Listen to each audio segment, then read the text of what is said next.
1. Elena. Belshazzar the king held a great feast for 1,000 of nobles, and he was drinking wine in the presence of 1,000. Okay, the chapter begins with the introduction of the last quote-unquote king of the Neo-Babylonian Empire, and we'll kind of unpack what I meant by that as we go through the chapter. Belshazzar. His name means, you can hear Bel in there, can't you? Obviously, Bel, protect the king, and there's an image of Bel with a sickle, with a sword in his hand, about to slay the dragon. We are not going to go over the Apocrypha 13th chapter of the book of Daniel, which is kind of fun for reading, and it's all about Daniel and that dragon and their battle. It's pretty neat. Nevertheless, some have suggested, kind of as a footnote, that the title Bel, that guy right there, it's a kind of like a nickname, sometimes suggested, for Marduk, the big chief god of Babylon. Okay, just an idea. The events we're going to talk about today in chapter 5, these take place in the year 539 BC, some 30 years or so, guys, after the events of chapter 4. Now, after the death of Nebuchadnezzar, the Babylonian kings were, as you can see from this chart, and I'll leave this up online. I'll put it online if you want. But the one guy, Marduk, or the King James spells it evil Marduk, he reigned from 562 to 560. It's a short 2-year stint. And then you see under Nebuchadnezzar Galisar, he reigned 560 to 556. And then you have his son, Labashi Marduk, he just reigned 1 year in 556. And then you have Nabonidus, who you can see there, who reigned from 556 to 539. And then finally, the subordinate king, the co-regent, whatever, we'll unpack what all that is later, Belshazzar. Okay? Belshazzar. Now, he was probably considered a crown prince. This is a very familiar idea in the world, in the pages of the Bible. When the king would go out to battle, something like that, he would anoint his son publicly as the heir to the throne, in case if the king is out in battle, he gets hit with an arrow, like Josiah or something like that, the kingdom won't totally fall apart. There's already someone set up in place to take the throne. And this is what's going on in this account with Belshazzar. His father, Nabonidus, he left the kingdom in the control of Belshazzar while he went off to do a military campaign in Saudi Arabia. And that was for a 4-year stint. He just left his son for 4 long years ruling and reigning Babylon while he was out defending the borders. Now, since Belshazzar wasn't an quote-unquote official king, right, because his dad was still alive, right, and he's reigning while his daddy's out in the field, and he also administered then under the authority of his father. The Greek historians weren't interested in making a major effort to preserve Belshazzar's name, because he's not really a king. Okay. Nevertheless, once again, as we've seen many times in this class, an archaeological object confirms the biblical text. And we've got a few of them here. In 1861, there was a man named Talbot, kind of like the seminary. He published these cuneiform tablets that were found in Babylon, and kind of like foundation stones at the temple, 1861. These tablets found at the Moon Temple, just like today, what we call a cornerstone, which is on the ground, not in the air, but nevertheless, we call it a cornerstone. You'll see it in buildings or churches, won't you? With like the year 1899 or something on it, right, to commemorate that. And they kind of did the same thing back then, but they would bury important, not constitution kind of things, but that kind of things, right? And the tap, maybe blessings to a god or prayers to a god that would protect us, but they would put it in the foundation of the building. And this guy translated one of these, and it mentions Belshazzar's name in it. In 1882, another guy named Pinches, he published what is now well known, we'll talk about a few times tonight, which is called the Nabonidus Chronicle. Remember, we just mentioned that the father of Belshazzar was Nabonidus. And this mentions Belshazzar also by name, and it puts him as an equal. There it is. It puts him as an equal to his father in the Babylonian kingdom. And if that weren't enough to prove extra biblically the historicity of Belshazzar, in 1924, an employee of the British Museum, his last name is Smith, Sidley Smith, he published the investigations of this object called the Persian verse account of Nabonidus. There it is right there, the Persian verse account of Nabonidus. And this also states that Nabonidus entrusted the kingship to his son Belshazzar. So you can see you can build a really, really, really strong extra biblical case for the historicity of this kind of little known king. Now, as we just recently heard from Elena reading the text, in the tradition of ancient Near Eastern kings, Belshazzar hosted a great feast. Now, in the world of the Bible, the strength and the glory of an empire or of a kingdom was oftentimes reflected in the magnitude of their parties. Just like in Downton Abbey, when you come over to the Grantham's house, you are going to have a star-studded feast. You're not going over there to, make hot dogs on the barbecue, okay?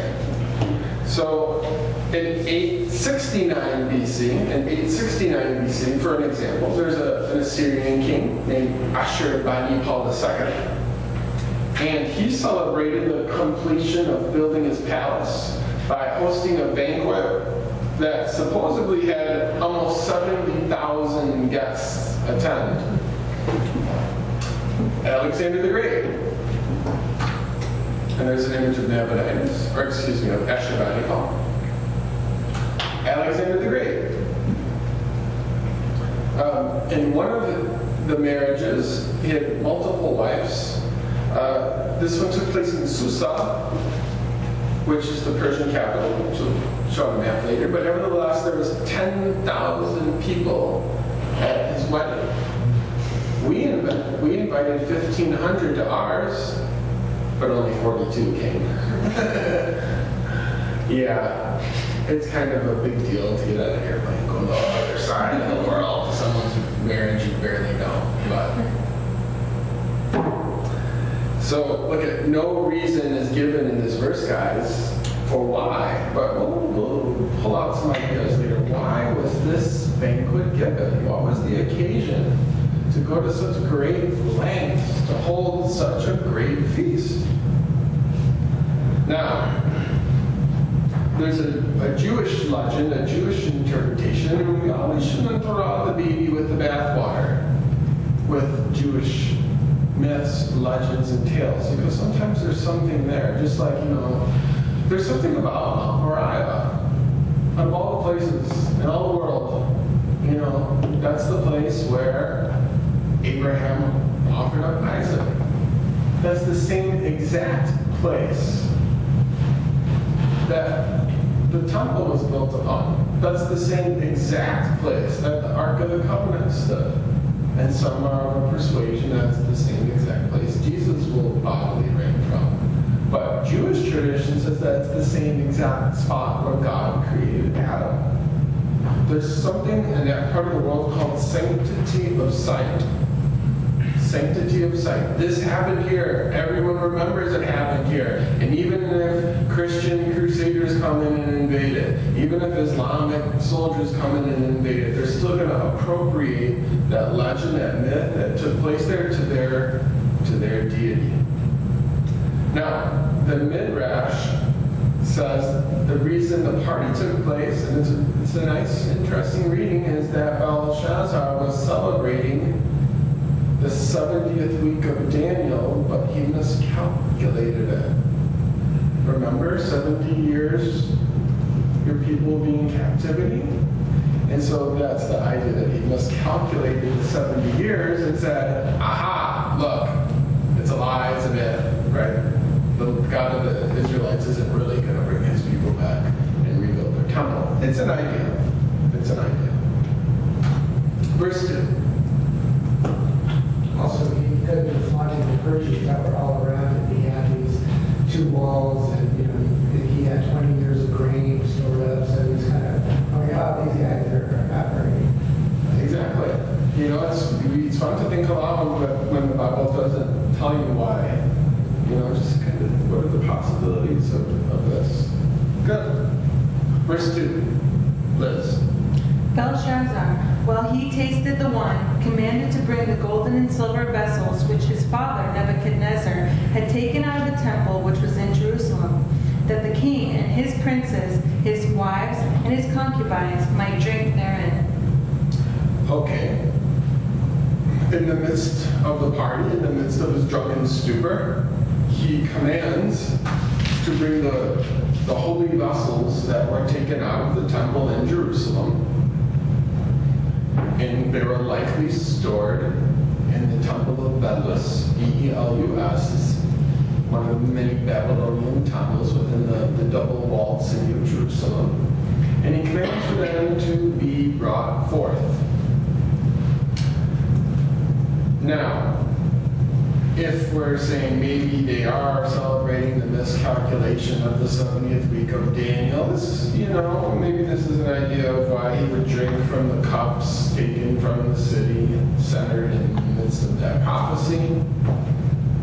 Anyways, the author of 2 Kings 24:13, he mentions these exact vessels that Belshazzar and his lords will be drinking from in 24:13. As the Lord had declared, Nebuchadnezzar removed the treasures from the temple of the Lord and from the royal palace and cut up the gold articles that Solomon, king of Israel, had made for the temple of the Lord. Now, in this passage,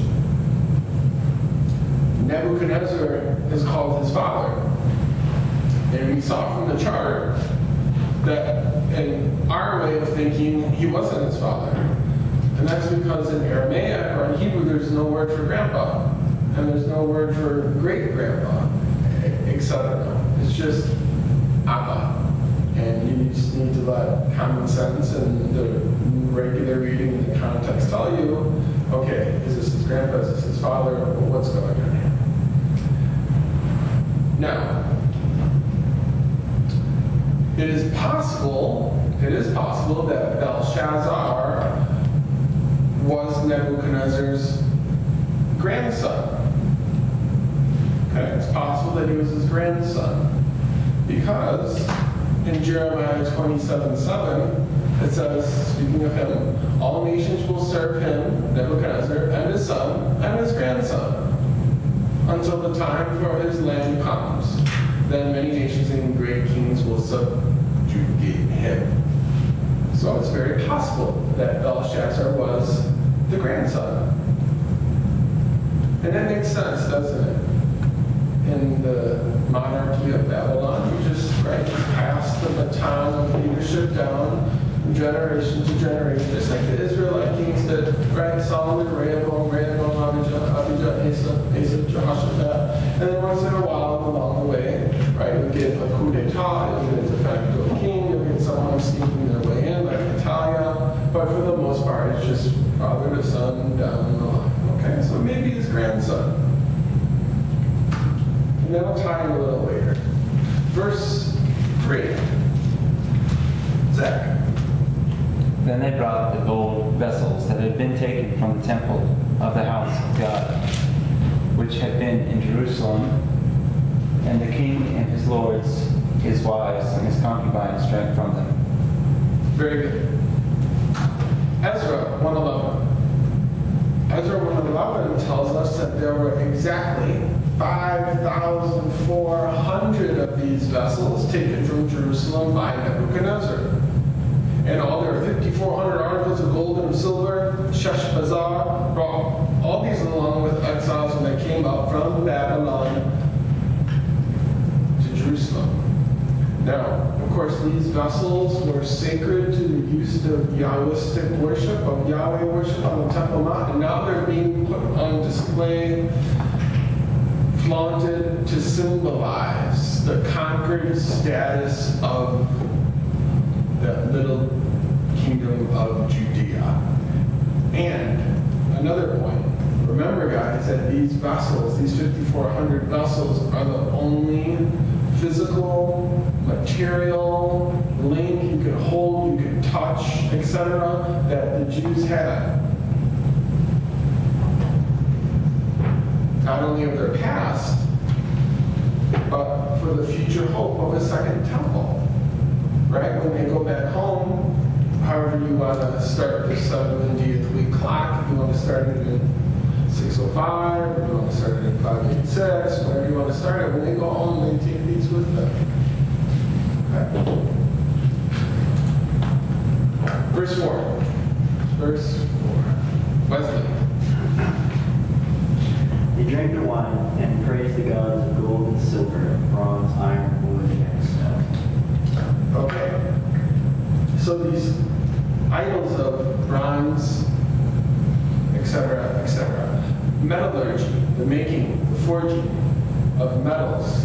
This goes way, way, way back, guys. The art of metallurgy for ornaments or for weapons or for idols can be traced from 7 generations after Adam. And the line of Cain goes down, and then Ada and Zillah. And Ada bare Jabal, he's the father of such as dwell in tents, or such as have cattle. So the beginning of that kind of nomadic lifestyle, semi-nomadic lifestyle. And then Zillah, she also bare Tubal-Cain, an instructor or a teacher, something like that, of every kind of artificer of brass and iron, or tools made out of brass and iron. Now, tools, utensils, ornaments of bronze, etc., they've been found all over the world in the Bible. Egypt, Assyria, etc. And these vessels of the tabernacle were probably, it does mention that some of them were gold and silver, but probably some of them were made of copper, maybe some of them were made of bronze. But Nebuchadnezzar, his father, he had great respect, or maybe it just could have been superstition, for these objects that were taken out of the temple in Jerusalem, and he, in one sense, considered them holy, he sanctified them by storing them in the temple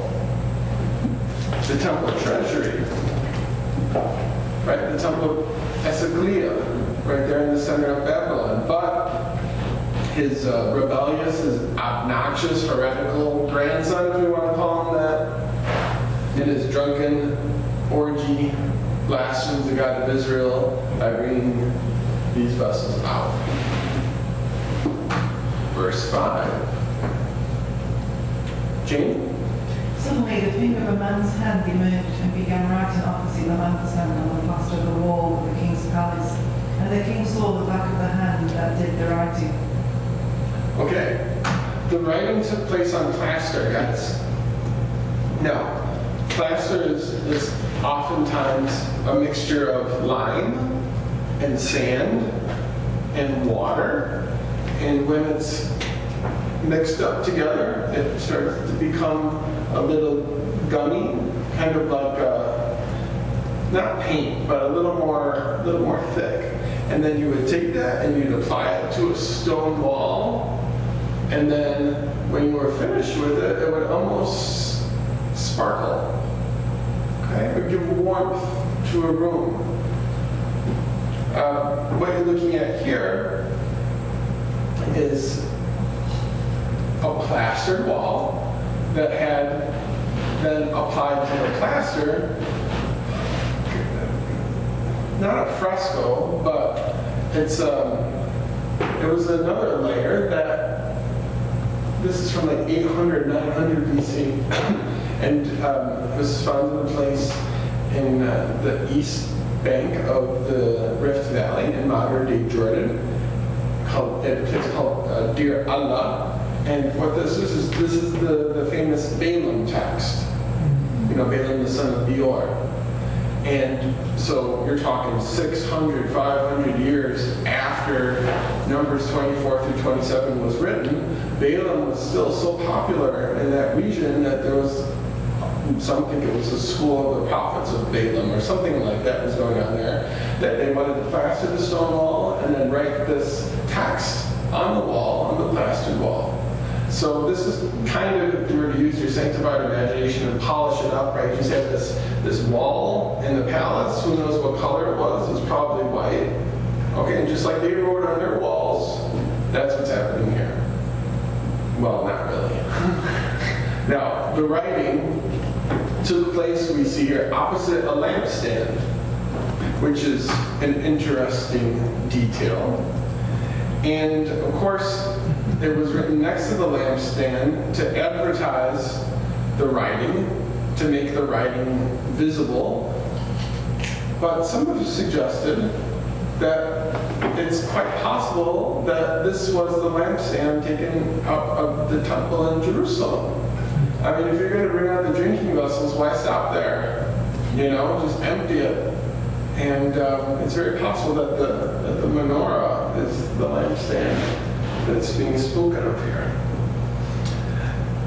Now, at least right off the bat, it doesn't mention anyone else seeing the handwriting, just like it doesn't mention anyone else seeing the fourth man in the fiery furnace.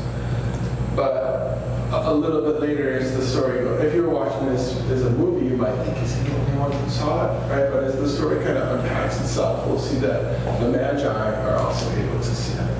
Now, archaeologists, lo and behold, digging at Babylon, a little bit of ancient Babylon has been dug. They found what they think is a throne room. And in the throne room of the palace, they found a wall. And they found a wall that has been plastered. And it dates from this period.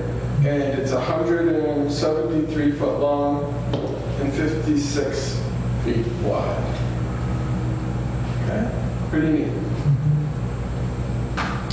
Verse 6. Verse 6. Ron, next one, please.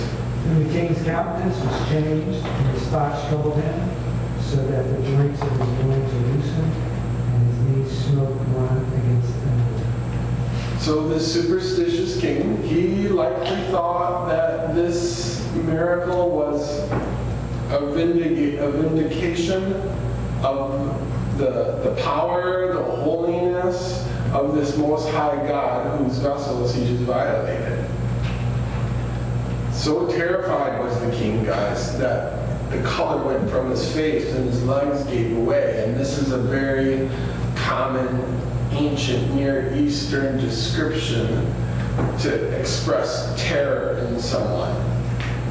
That their face grows pale, like in Nahum, right? She's emptied or pillaged and laid waste.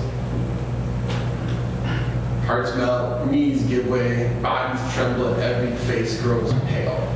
We use this terminology today, right? You look like you've seen a ghost, kind of thing. Okay.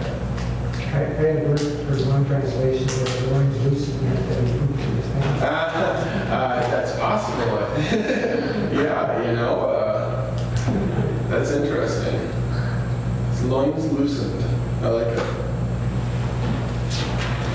Verse 7. Zach. The king cried aloud to bring in the astrologers, the Chaldeans, and the soothsayers. The king spoke, saying to the wise men of Babylon, "Whoever reads this writing and tells me its interpretation shall be clothed with purple and have a chain of gold around his neck, and he shall be the third ruler in the kingdom." With a loud proclamation, the king summons the different guilds of magi. Think about chapter 2. And he offered them the highest possible position to be had to whoever could find out the riddle. And what's interesting about that is, indeed, here we have a clue. We have a clue in this verse that confirms the archaeological account of Belshazzar being a crown prince. In his daddy Nabonidus' chronicle, it says his son reigned with him. Because the reason, being a co-regent, he can only offer the third position and not the second is because he himself is second in command, while his father is away on a military expedition in Arabia. Which means who's not second in command or who's not third in command? Daniel. Where's Daniel? Doesn't say. Who knows? You can guess. Apparently he's on the shelf.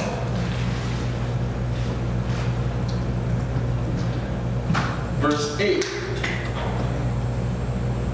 Liz. Then came and all the king's wise men, but they could not read the writing, nor make known to the king the interpretation thereof. The reason the Magi could not read the inscription on the wall, we'll offer a few ideas as we go on, but it's possible that it was an anagram. It was an anagram written in Aramaic. It's possible. Now, the Magi, they could read Aramaic. These guys could read it, right? This is the lingua franca. This is English of the day. So, yes. Can you explain what an anagram is? What is an anagram? An anagram is where a word is lined up in one direction, but if you rearrange it, it spells something. Right. Like, what is it, race car? Race car. Race car, race car. Something like that. It's the same wording in both directions. Yeah. Okay. Good question. Okay. Like I said, these guys could read Aramaic, so there had to be something else going on here that, right, threw them a curveball there. They couldn't read it. But it could have been rearranged letters to produce a new word that stumped them from interpreting this writing. I mean, who knows? Who knows? Verse 9. Wesley. Then King Belshazzar was greatly alarmed. His face grew even paler, and his nobles were perplexed. So this is the first recognition by the author that Belshazzar was indeed a king or a co-regent. Upon notification that all the wise men of Babylon couldn't solve the puzzle, his brightness dimmed, his splendor faded, and all of this, guys, probably really shocked and alarmed his political allies that he invited to this banquet. He's losing face. Well, that was Rembrandt's painting of Belshazzar taking him to the museum. And it is set up as an anagram, but it's in columns. And when you rearrange the columns, it comes out as. Fantastic. Great. Verse 10. Jane? The queen entered the banquet hall because of the words of the king and his nobles. The queen spoke and said, "O king, live forever. Do not let your thoughts alarm you or your face be pale." The queen. The identification of the queen is a question. It's an enigma. It's a mystery. but we have some strong possibilities. Some have suggested that the queen mentioned here is none other than the aged widow of Nebuchadnezzar, his great-grandma, Amytis, Amytis, Amytis of Media. Now, the marriage of Amytis to Nebuchadnezzar, of course, was primarily a political marriage connected to empires, the neighboring empires of the Medes and the Babylonians during the early stages of the Neo-Babylonian Empire. Now, of course, we don't have a picture to show, but legend has it that Nebuchadnezzar built the Hanging Gardens for Amytis because she was homesick, and was able to relieve her homesick to go outside and to see a recreation of these forested mountains of the Median Empire.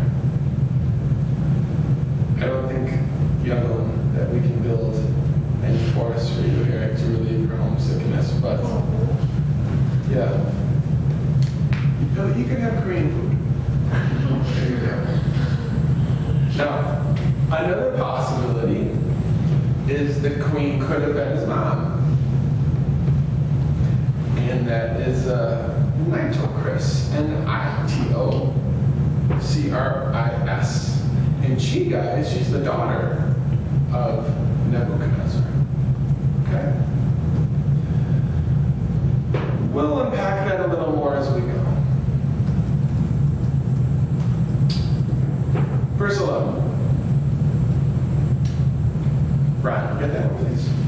There's a man in thy kingdom in whom is the spirit of the holy gods.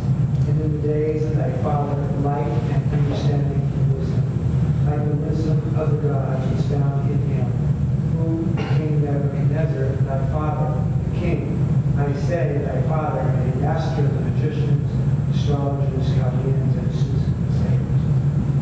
Here's what is clear, is that this person, this queen, was not invited.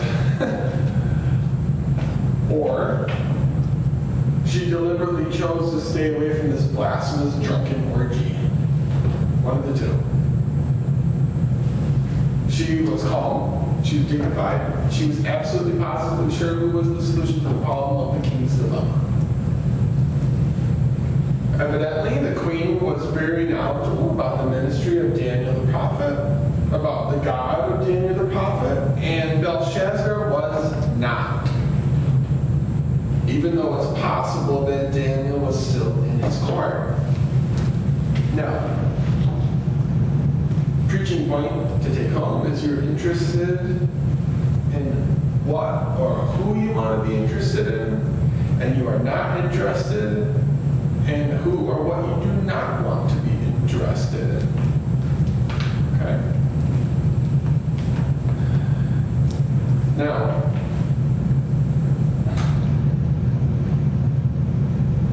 some read 1 Samuel 9, 6 through 21, when Samuel, the prophet, is living in Ramah and Saul is seeking his father's lost donkeys.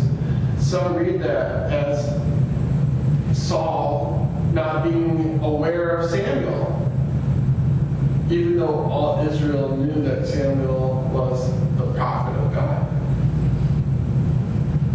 And that's kind of like in line, sort of, if that's how you're going to read it, of what's going on here.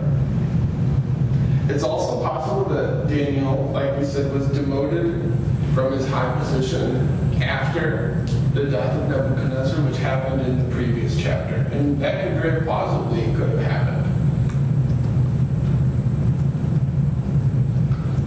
Verse 12.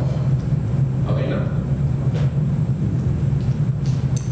This was because an extraordinary spirit, knowledge and insight, interpretation of dreams, explanation of enigmas, and solving of difficult problems were found in this Daniel, through the king named Belshazzar. Let Daniel now be summoned, and he will declare the interpretation. Good.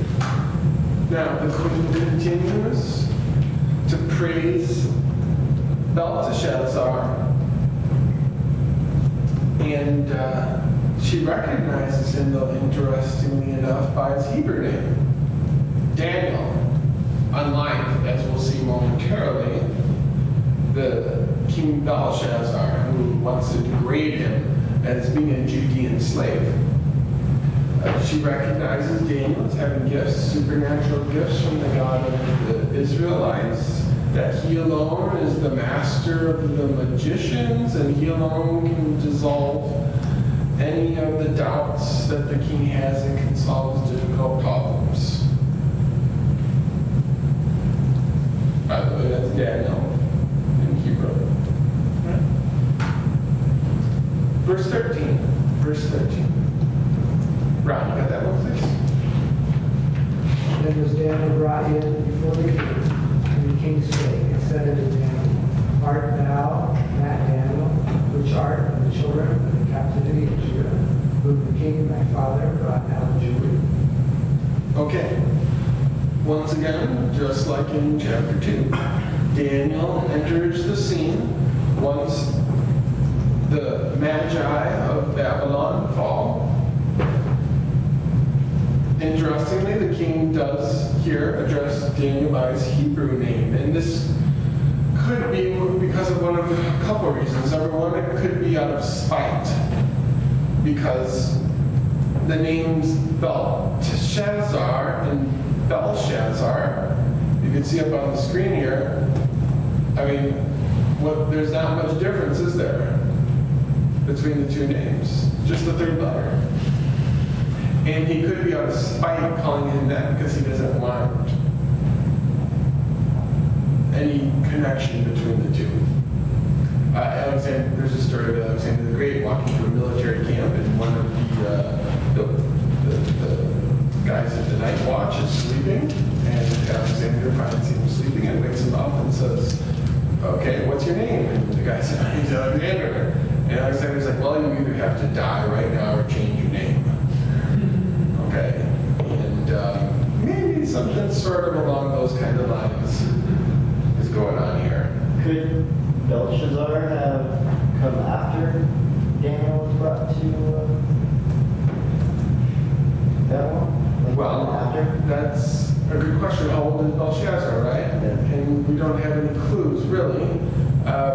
We don't even really have any clues how old Daniel was. Because I think it's odd that they would name Daniel Belshazzar either before or after Belshazzar was Yeah. born. Well, and just like today, right, there's common names in our culture, just in their day. There's common, like the name Yeshua, the name Jesus is a common name. So, I don't know. Good thought. Now, the queen introduced Daniel as the wise man of Babylon, where the depraved king now reminds Daniel that he and his descendants were prisoners of war.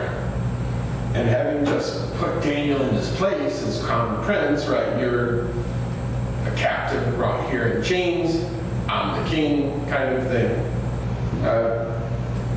He reminds the prophet of his closeness or of his affinity that he had with Belteshazzar's famous grandpa, Nebuchadnezzar. Or in other words, look, your former boss, my great-grandpa, is no longer here. Okay, you have absolutely positively no value in my eyes. Verse 14. Liz. I have even heard of thee, that the spirit of the gods is in thee, and that light and understanding and excellent wisdom is found in thee. Now, possibly just hearing about the famous prophet for the first time, or maybe you heard of him before, it doesn't say, but it's possible, it's probable that he didn't even know about Daniel. He didn't know who to call. Daniel's on the outs. So possibly we'll just go with that idea for a moment, hearing about him for the first time, moments ago, and after seemingly just putting him in his place, now the king praises Daniel, knowing that he would need this guy's extraordinary supernatural wisdom to solve this riddle. Verse 15. Liz. And now the wise men, the astrologers, have been brought in before me, that they should read this writing and make known unto me the interpretation thereof. But they could not show the interpretation of the thing. Okay, this echoes chapter 2. Same kind of package. This predicament is nothing new to Daniel. Just as Belshazzar's father, quote unquote father, right, his grandpa Nebuchadnezzar did the same thing. He was in the same dilemma and also summoned Daniel after his own magi failed. Verse 16. Zach. And I have heard of you, that you can give interpretations and explain enigmas. Now you can read the writing and make known to me its interpretation. You shall be clothed with purple and have a chain of gold around your neck, and shall be the third ruler in the kingdom. Like Joseph, if you want to write one of your papers is parallels between Joseph and Daniel, you can do that.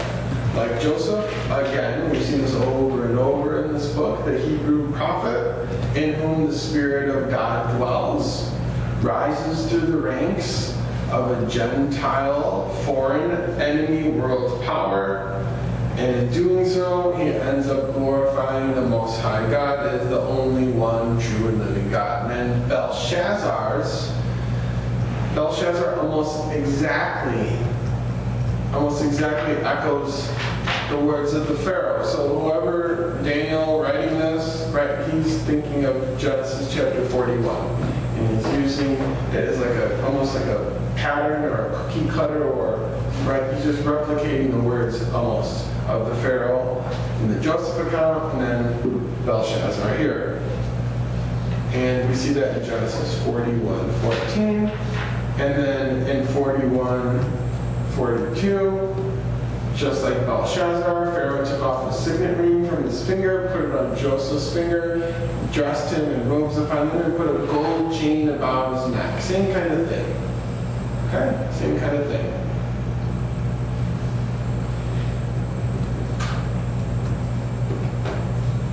Verse 17.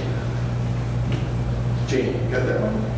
Then Daniel answered and said before the king, keep your gifts for yourself, or give your rewards to someone else. However, I will read the inscription to the king and make the interpretation known to him. Okay.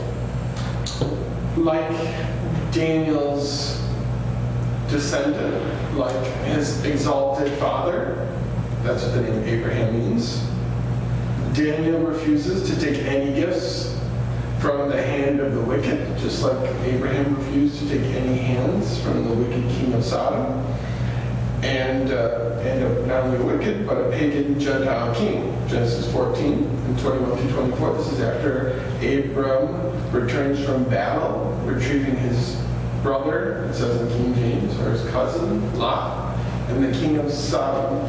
And then Abraham says, I will not take anything that belongs to you, not even a thread or a shoe latchet. I will not take anything that is unless you should say, I have made Abram rich. Nevertheless, in order to glorify the Most High and to honor the desecration of his vassals, Daniel's going to do it. He's going to interpret the dream. Verse 18. Wesley. O King, the Most High God granted sovereignty, grandeur, glory, and majesty to Nebuchadnezzar your father. So out of respect and the placing of the king by the hand of God, we talked about that in chapter 4 last week, Daniel recognizes Belshazzar as king, as co-regent, however you want to understand it, and despite his vile conduct towards the holy treasures of the temple, he's going to do it. He begins his discourse to the king by reminding Belshazzar that Daniel's God, the Most High God, gave him that dominion that you're looking at there. That he now oversees from his father, i.e. his grandpa. He gave Nebuchadnezzar thy father a kingdom, majesty, glory, and honor. That's it. Verse 19. Zach? And because of the majesty that he gave him, all peoples, nations, and languages trembled and feared before him. Whomever he wished, he executed. Whomever he wished, he kept alive. Whomever he wished, he set up. And whomever he wished, he put down. The authority given to Nebuchadnezzar by God was so terrible and so dreadful that the whole known world shuddered at Nebuchadnezzar's military and political power. This is an apt description of the unpredictable nature of the head of gold. He's a dictator with supreme, absolute power and can do whatever he wants to do instantaneously. Want to bypass Congress and go invade and attack a nation 2 days ago without asking that nation if you can go in and invade and attack it and not asking Congress, go ahead. And we did. Something like hundreds and hundreds and hundreds of missiles were shot the last 48 hours in Syria by us. We didn't ask Syria if we can do it. We just did it. The president didn't ask Congress if we can do that. He just did it. It's kind of the closest modern day kind of parallel that you can get. Verse 20. Verse 20. Liz? But when his heart was lifted up and his mind hardened in pride, he was deposed from his kingly throne, and they took his glory from him. Now, Daniel's reminding the king, Belshazzar, of the events that took place some 30 years before. And it's quite probable that Belshazzar saw his grandpa, if we're going to understand it to be his grandpa, in this state. Because remember, in some of the tablets they found, they said, the Greek historian said that Nebuchadnezzar couldn't even recognize his own descendants and his own relatives. It's quite possible. But nevertheless, Daniel is probably preparing the bad news that you too, Belshazzar, your heart is going to be so hardened with pride that you must also be disposed of, just like the Most High God disposed of your quote-unquote father. Okay, we've been up to the 21st verse. Liz. And he was driven from the sons of men, and his heart was made like the beasts, and his dwelling was with the wild asses. They fed him with grass like oxen, and his body was wet with the dew of heaven, till he knew that the Most High God ruled in the kingdom of men, and that he appointed over it whomsoever he will. Okay. Daniel's using parallelism to describe Nebuchadnezzar's lifted up heart with his condemned state of having the heart of a beast. He reminds the king that Nebuchadnezzar then at the end of his life lifted up his eyes towards heaven. And that's another way, like we mentioned before, of saying that he sought the help of the Most High God. That he humbled his heart and that he was finally restored to his throne. But, verse 22. But you, his son Belshazzar, have not humbled your heart, even though you knew all this. Now, Belshazzar here is called his son. The word son can also mean a successor to the throne. And this is mentioned in the object you're looking at behind, the black obelisk of Shalmaneser II. Did you see a copy of this, Ron, in Chicago? Of the black obelisk? Yes. Yes, it is there. It's a copyright, but it's something to look at. Now, on this black obelisk, if you zoom in, you have an image of, in English we call him Jehu, prostrate before Shalmaneser. And he's called the son of Omri on this obelisk, the son of Omri. And he had no relation in any way, shape, or form to Omri. Of course, Omri is the father of Ahab, not Ahab. Jezebel and, what's Jezebel's name? Jezebel's husband?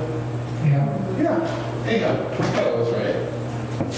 So he's not related to him in any way, shape, or form, and he was an usurper of the throne, but nevertheless he's still called his son. So son can mean successor to the throne. We have an instance of it here. Now, though Belshazzar knew of Nebuchadnezzar's misfortune, i.e. him turning into a beast in chapter 4, and like we mentioned, he may have even possibly saw him in his animal-like state as a young boy, and even heard stories of the king's restoration and the king's praises to the Most High God.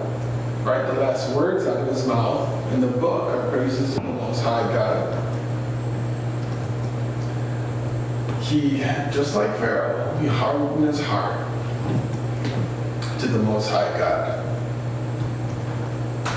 Verse 23.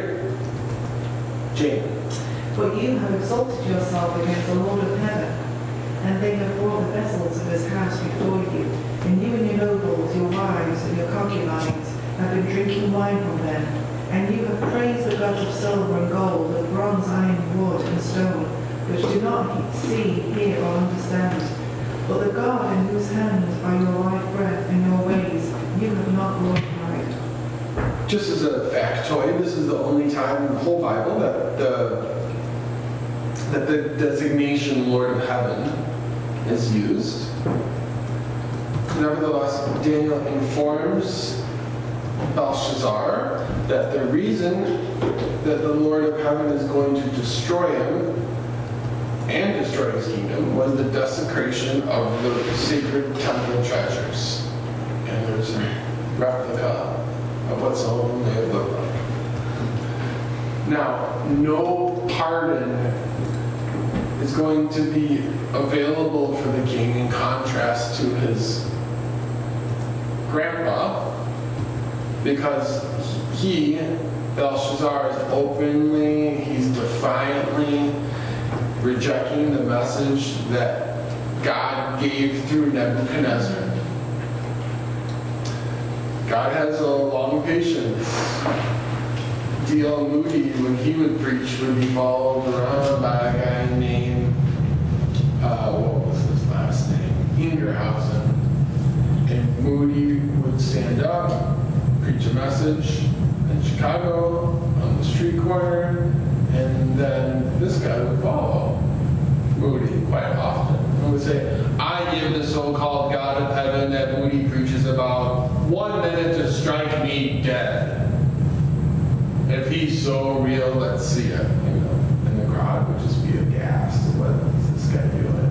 You know, and of course, a minute goes by, and you know, nothing happens to this guy. And but Belshazzar, he has no pardon available to him. He's stepped over the line, and tonight is the night. Verse 24. Ron, get that one. There was the part of the hand sent from him, and this writing was written. So the same hand of God that wrote the Ten Commandments, Exodus 31:18, and the same hand of God that delivered Jerusalem into his father's hand and restored his quote-unquote father from boanthropy, this is the same hand that Belshazzar bit.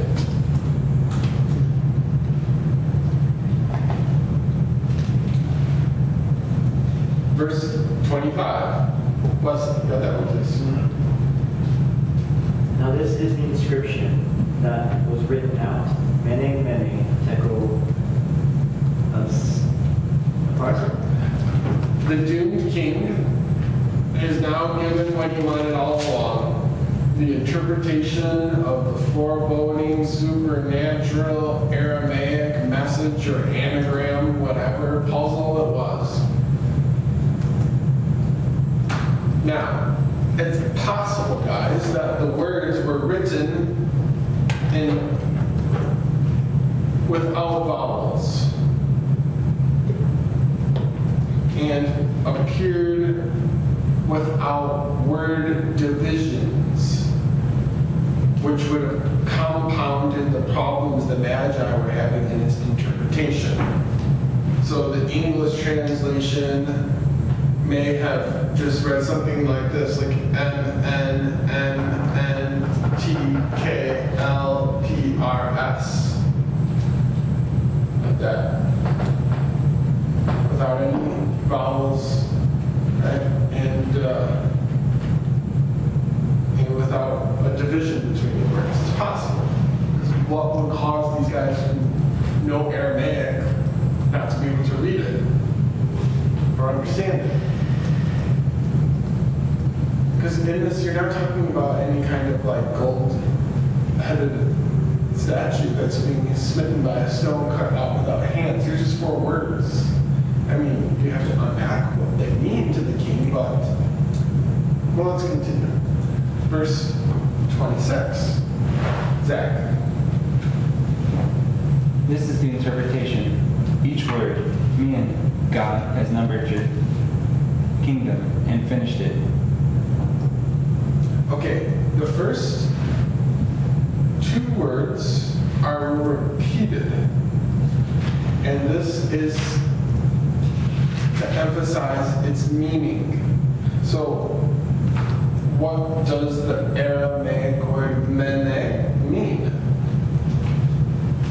It means, it can have a double meaning. It can mean to fix the limit. Fix the limit. Or it can mean maybe to number. To number. Or that's how it starts out. Numbered, numbered. Or the limit is fixed. The limit is fixed. The days of the Babylonian kingdom were fixed. They're numbered. They reached their bounds and they could not pass. Now this reminds us of a much earlier example in Genesis chapter 15 in verse 16. He said, yet in the 4th generation, your descendants will come back here because the iniquity of the Amorites, which probably that word Amorite, if you see it in the Bible, it probably means Westerner. Something like that, a Westerner. The iniquity of the Amorites is not yet full. It's not yet fixed. Their dates are not yet numbered. You have to wait 400 more years. Okay? Then in that particular hour, day, month, or year, the clock hits midnight, boom, they're done. Verse 27. Elena. Tekel, you have been weighed on the scales and found deficient. Okay. The third Aramaic word, tekel, means to weigh. To weigh. You could hear the word shekel in there, can't you? To weigh. Numbered, numbered, weighed. Belshazzar has been weighed found wanting, deficient. Men are weighed by the Most High God to determine their degrees of reward or punishment. 1 Samuel 2:3. For the Lord is a God who knows, and by him deeds or actions are weighed. To the limit, weighed. Then what? Verse 28. Jane? Parents, your kingdom has been divided, even over the needs of pleasure. Okay. The fourth Aramaic word, paris, means to divide. To divide. It's the same name as the son of Tamar in Genesis 38. Divide. It's even a modern Hebrew name, Shimon Peres, the former president of Israel. Same thing, divide. Now, the point is that the Babylonian kingdom is going to be taken over by how many monarchies? 2, not 1, because it's divided. The Medes and the Persians, the shoulders, 2. With emphasis given to the Persians. Why is emphasis given to the Persians? Because the word Paris in Aramaic that appeared on the wall in the original Hebrew Bible, and the original text didn't have vowels, and is identical to the Persian word Paris, right there. The top's the Aramaic, the bottom's the Persian. Both of them in their originals wouldn't have had vowels in the same word. So the top is Hebrew? Aramaic. Aramaic. Yeah. Is Persian. Okay? So the word Persian means divide. You see the play on words there? Okay?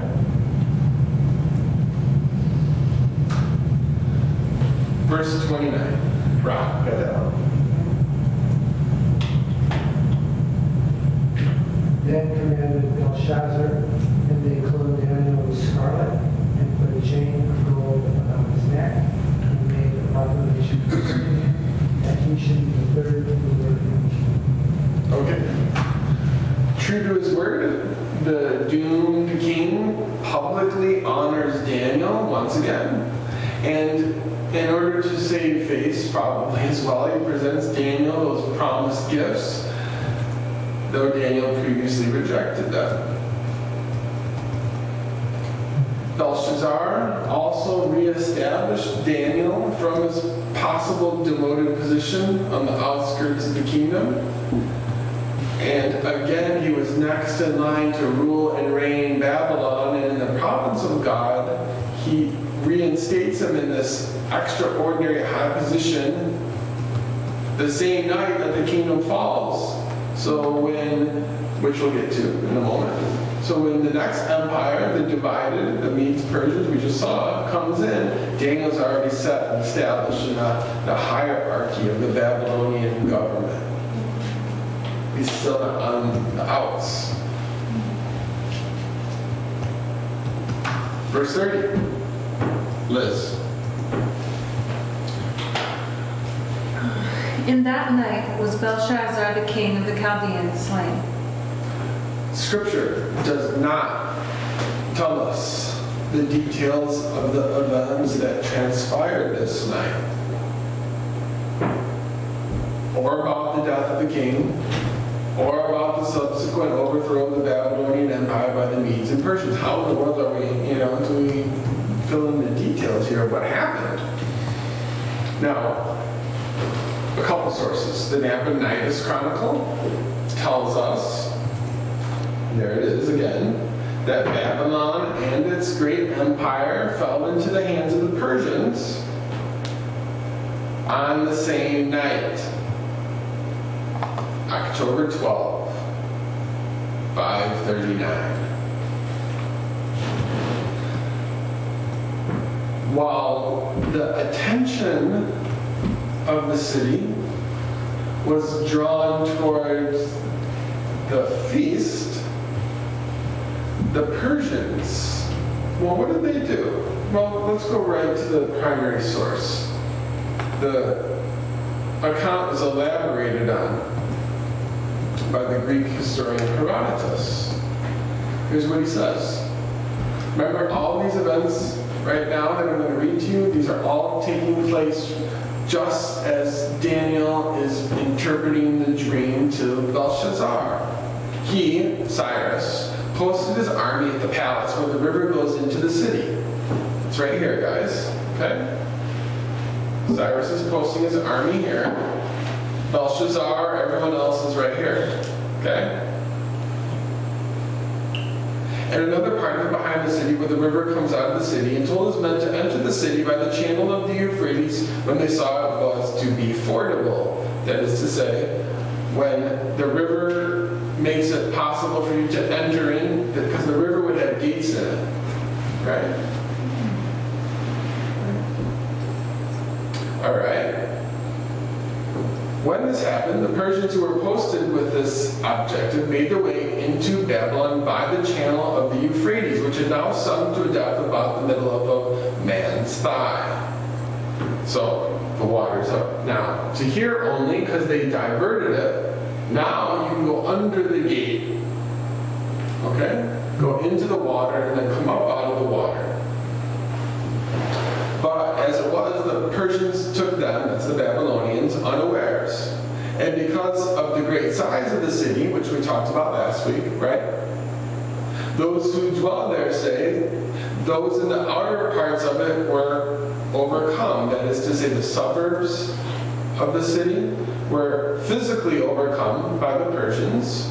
Okay, the Persians they probably had a mole inside that knew that this was the night of the royal feast and all the attention is going to be centered on here.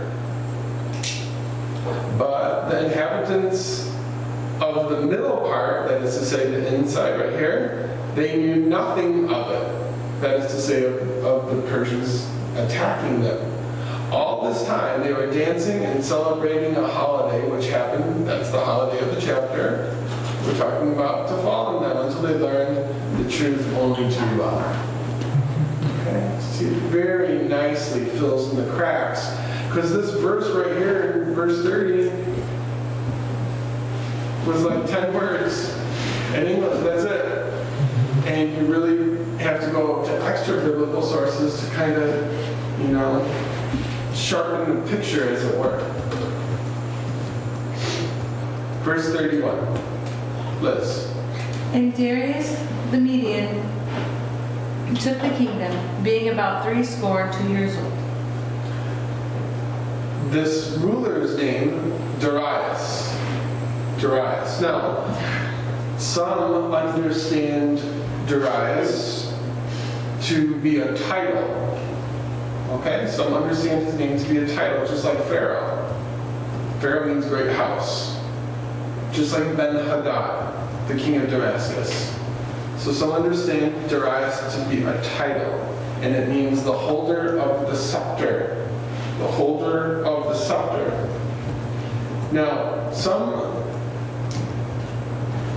identify Darius as a Median warrior whose name is Gubaru. Gubaru, G-U-B-A-R-U. And we'll talk more about him later as the class goes on, especially in the next chapter. But let's just go with the reading that it is. Darius is a title and the person is Gubaru. Okay, we'll just go with that for a minute. He was a mighty, a strong subordinate to Cyrus the Great. Because Cyrus the Great, according to Daniel 9:1, was the one who was made king over the realm of the Chaldeans. The Persians outrank, outrun, outsmart, stronger, etc. than the Medes. That's why we'll see in then chapter 7 why it's a lopsided kingdom. But we'll get to that later. Yeah.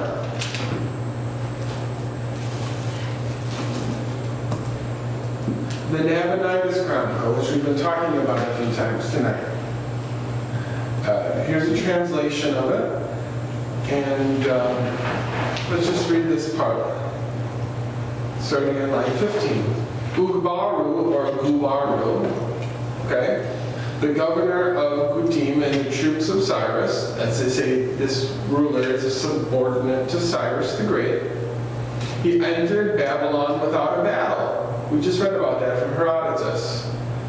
Afterwards, Nabonidus, remember, that's the father of Belshazzar. After Nabonidus, when he returned to Babylon, he was taken prisoner until the end of the month, etc., etc., etc. Then it goes on to say, no one's weapon was, that's the invading army, no one's weapon was set up in Esagaliah, right? That's the temple, the main treasury in the center of the ancient city, or the temples, and no appointed ceremony was passed over. In Marcheswan III, Cyrus entered Babylon, and branches were spread before him. There was peace in the city. Cyrus proclaimed peace to Babylon, to everyone in Gubaru, his governor, appointed governors in Babylon, etc. So, this translation of the tablet, which we saw pictures of, informs us that once Belshazzar's father Nabonidus returned from his 4-year military expedition in Arabia, he was arrested.